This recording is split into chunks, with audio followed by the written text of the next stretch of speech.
Deshawn Hayes, DESHAWNHAYES. And then what is your title in regards to Black Lives Matter? I was advocate, community advocate, Okay, yeah. let's do that. And then let me switch this here. All right.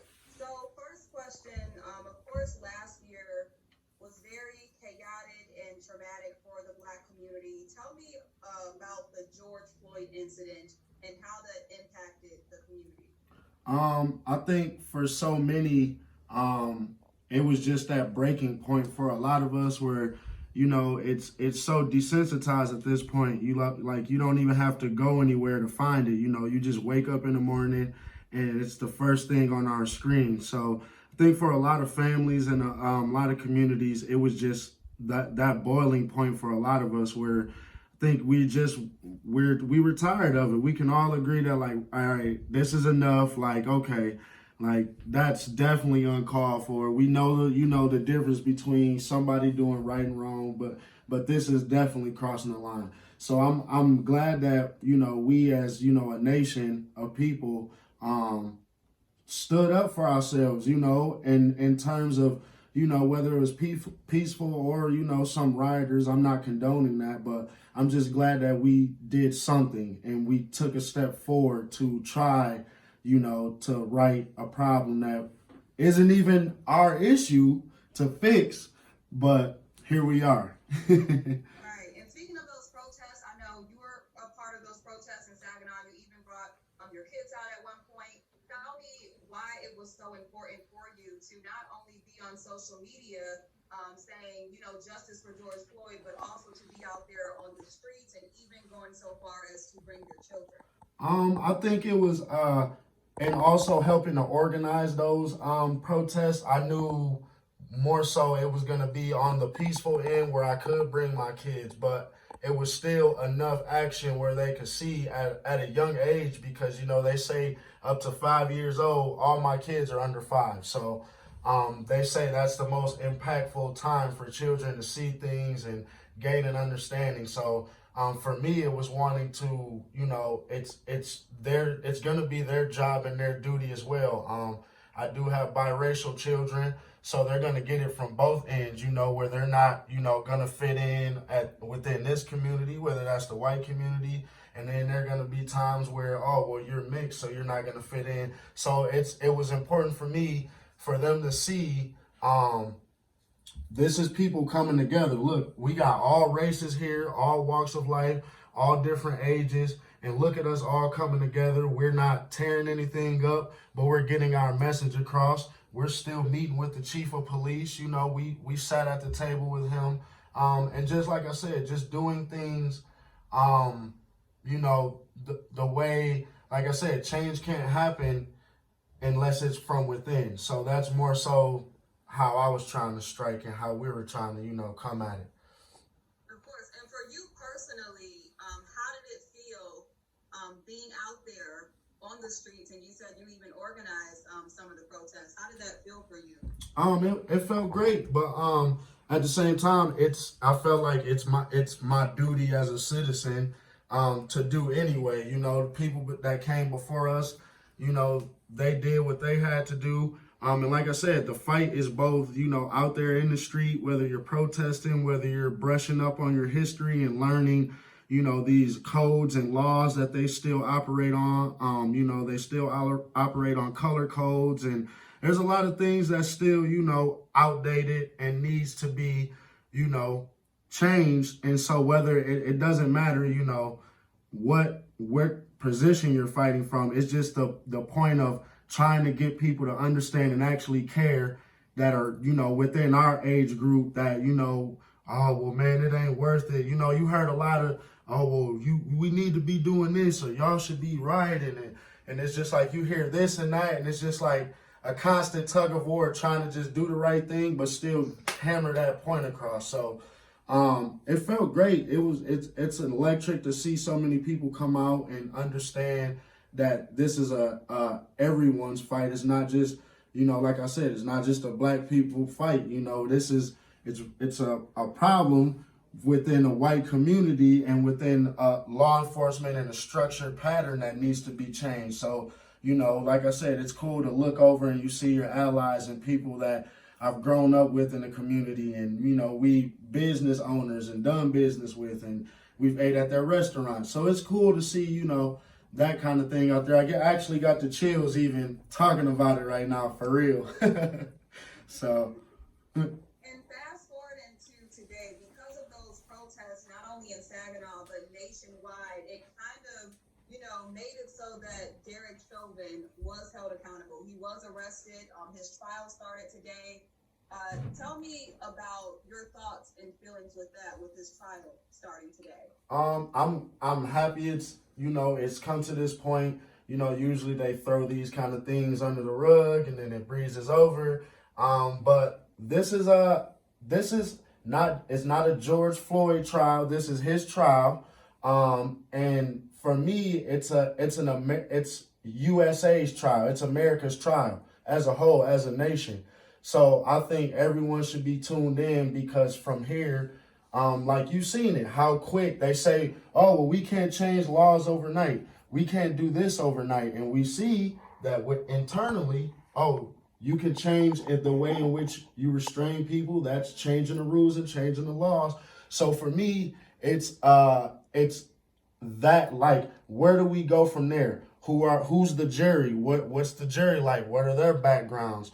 There's so much that comes into play. It's not about our opinion, but more so what happens after this, what happens during this, and what a law enforcement, what is the government going to do to respond to whatever whatever comes about. But like I said, it's America's trial. It's not just in that city with just those. This is a problem that exists everywhere, and we all know it does. And so it should be a lesson, or some kind of it should be the microscope where other places are paying attention so they don't make those same mistakes. It's so easy to not make the same mistakes. If you pay attention to history, if you pay attention to what's going on, it's very easy to not make the same mistakes that other people make.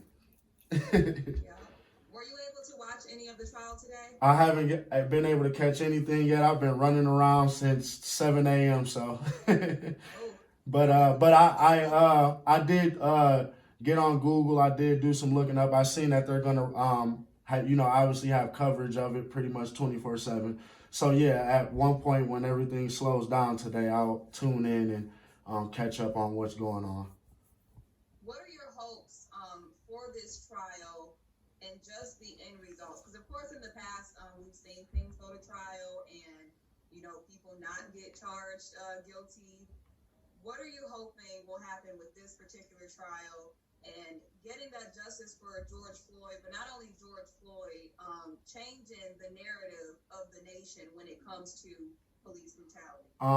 I'm hoping for a guilty verdict. Like, it's clear as day is murder. I mean, you literally, there's 1,000 ways you can restrain someone. There's martial art movies. There's all kind of, there's tons of ways you can restrain someone, but to deliberately have your, knee on a man's neck, we're men, so we're not lightweights.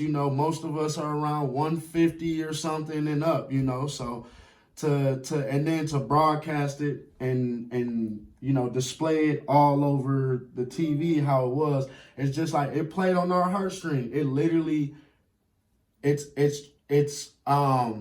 causes like PTSD for our community, where we feel like it can happen to us. So now they have us avoiding situations and have us, diverting from our plan of driving and where we're going. So I think he needs to be, proven guilty. The evidence is there. The video footage is there. The other officers need to be pulled in as well, as they stood and watched. They're held responsible as well. It's not that hard to pull your compadre off of, hey, man, all right, this is excessive.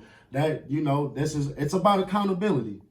At this point, it's accountability. He needs to be proven guilty. And then, like I said, from that point, other people will get the picture like, okay, they rioted for a whole year.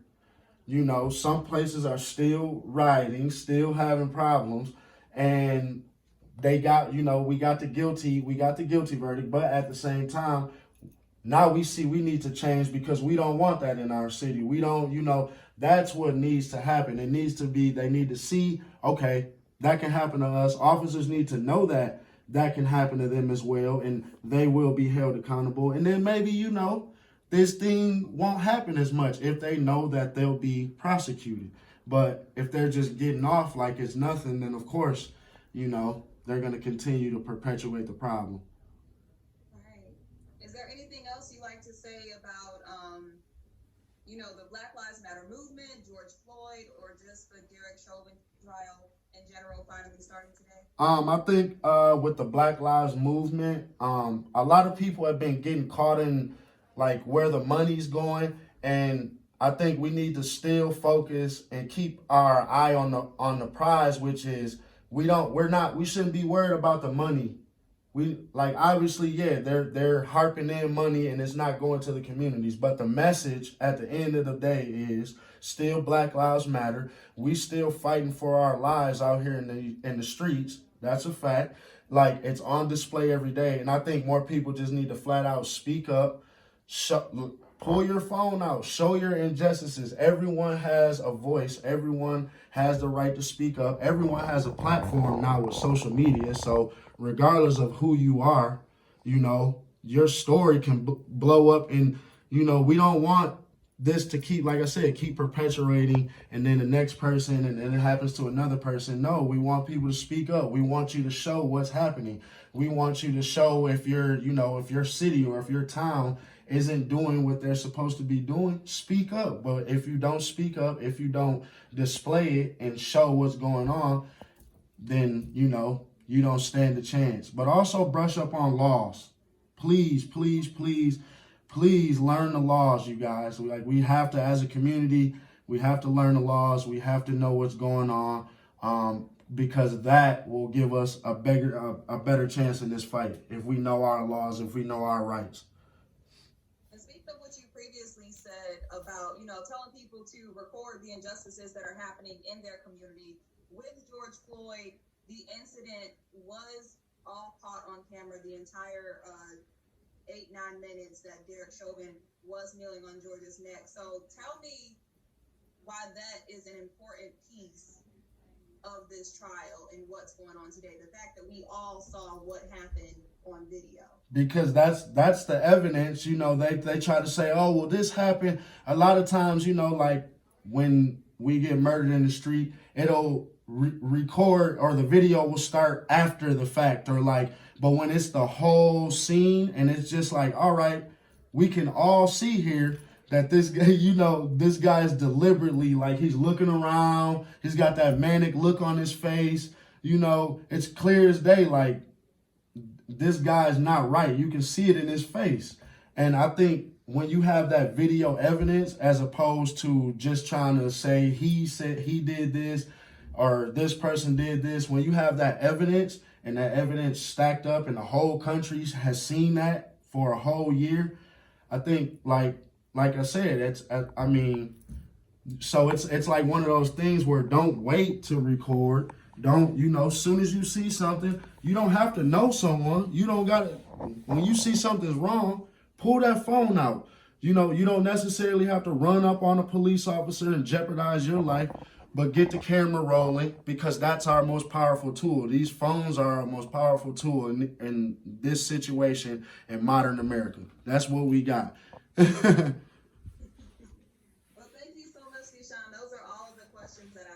I appreciate you for having me on. It's nice linking with you guys again. Yeah, no problem. This will be airing at 6 o'clock tonight. If you do miss it, just let me know. We can send you a link, okay? Okay, awesome. Looking forward to it. Thanks a lot. No problem. Have a good one. You as well. Have a great day.